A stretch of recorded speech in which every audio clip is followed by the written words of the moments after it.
Peut-être que tous les jours, comme ça, dans la rue, dans le métro, vous croisez des espions sans le savoir. Quels sont leurs quotidiens? Comment agissent-ils? On va justement en parler avec le grand témoin de Télématin. Bonjour Sergueï Girnov.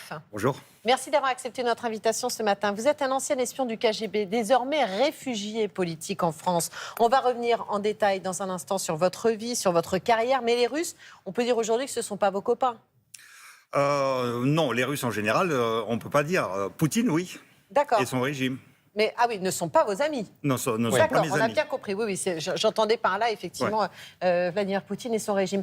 Vous vous retournez toujours dans la rue en France? Vous faites particulièrement attention à votre sécurité? J'adore quand on me pose cette question devant des millions de téléspectateurs. C'est vrai. Mais en même temps, vous venez sur des plateaux de télévision pour en parler aussi et vous écrivez des livres. Effectivement, mais venir sur les plateaux, c'est la protection parce que quand on reste sur les lumières, la seule protection sous la lumière, d'ailleurs, c'est la seule protection des métiers de l'ombre. Bien sûr, oui, oui. Et votre métier de l'ombre, vous l'avez pratiqué pendant des années. On va revenir au début. Vous êtes né à Moscou en 1961, Sergueï. Comment un jeune moscovite comme vous se retrouve-t-il dans les services secrets soviétiques?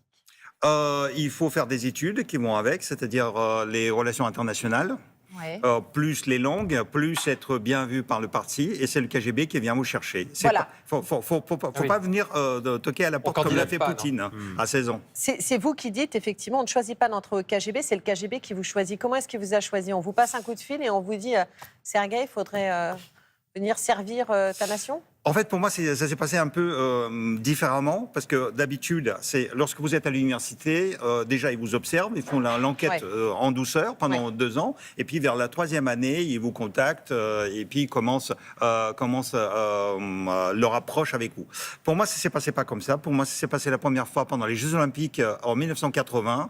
J'ai travaillé comme volontaire à un central de téléphonie, et j'ai reçu un coup de téléphone d'un Français qui a duré 2 heures. Et après, j'ai été dénoncé et on m'a conduit à la Lubyanka en voiture officielle. Et celui qui m'a interrogé pendant 2 heures, c'était un certain capitaine Vladimir. Wow. Vladimir Poutine, C'est ça.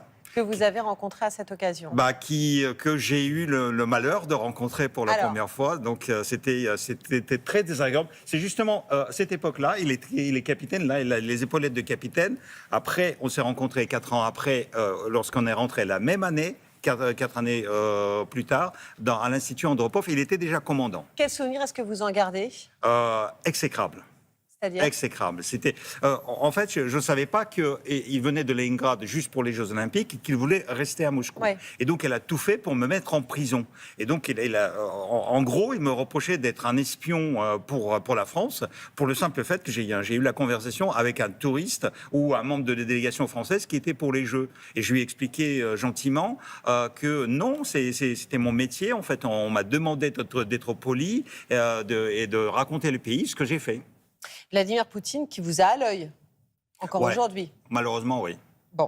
Mais moi aussi, je l'ai à l'œil. Ça veut dire quoi? Bien compris. Ça veut dire quoi, avoir à l'œil? Vous ça sentez veut dire une pression ou... Ça veut dire qu'ils savent très très bien ce que je fais. Voilà. À l'ambassade, il y a une antenne du SVR qui a remplacé le KGB. Et donc, bien évidemment, ils suivent toutes mes interventions, toutes les sorties de mes livres. D'ailleurs, ils sont acheteurs. Hein. Vous avez réussi à sortir du KGB. D'ordinaire, on n'en sort pas. Mais votre carrière, vous l'avez faite effectivement en infiltrant l'École nationale d'administration en France, le fameux ENA. C'est vrai que c'est Valérie Pécresse qui vous a recruté pour l'ENA?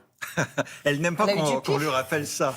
Parce qu'en fait, à cette époque-là, en 1991, elle était stagiaire de l'ENA. Et donc, moi, je suis passé par Paris. L'école ne me connaissait pas du tout. Ils m'ont proposé d'entrer à l'école. J'étais très content, mais généreux aussi.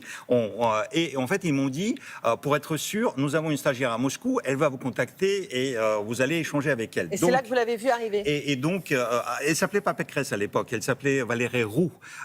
Et donc, on a eu le contact. On a passé quelques temps ensemble. On a passé on a fêté le jour de Pâques à l'église avec le patriarche de l'époque, le patriarche russe. Et vous avez pu, si je puis dire, mais la berner, et c'est ainsi que vous êtes rentré à l'ENA. Oui, parce que donc en réalité, il a regardé, il a dit oui, c'est un journaliste, oui, je l'ai vu à la télévision, oui, il a son propre programme en français, oui, il est bon pour entrer à l'ENA. Mais quand on lui pose la question actuellement, elle dit non, je savais qu'elle était déjà au KGB, alors pourquoi elle m'a recommandé alors? Vous avez réussi à quitter le KGB? Oui.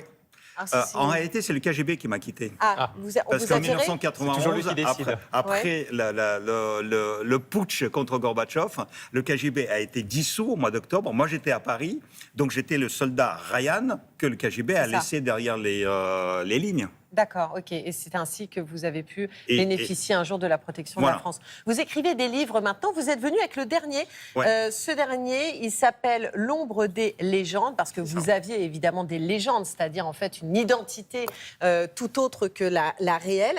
Vous revenez sur des grandes affaires d'espionnage dans ce livre. Et alors non seulement vous êtes venu avec le livre, mais je n'ai toujours pas compris ce que vous aviez en face de vous. Là, c'est quoi ça? Parce que en fait, j'ai voulu vous faire un petit clin d'œil parce que vous m'avez invité après le secrétaire du Parti communiste français. Et donc, bien évidemment, pour vous rendre l'appareil, je vous ai amené ça. Je vous ai amené le tampon du KGB, enfin avec les armoiries du KGB, pour faire la dédicace pour toute l'équipe. Je vous le fais en russe. Hein. Mais c'est un vrai tampon, c'est quoi ce tampon? C'est un tampon que j'ai fabriqué pour les dédicaces, vous savez. D'accord, Une réplique du tampon du KGB de l'époque. En tout cas, ça s'appelle L'ombre des légendes. C'est publié chez Istia et compagnie. Merci beaucoup, Sergueï Girnov, d'avoir accepté notre invitation et répondu à nos questions, de nous avoir plongé effectivement dans cette carrière si singulière.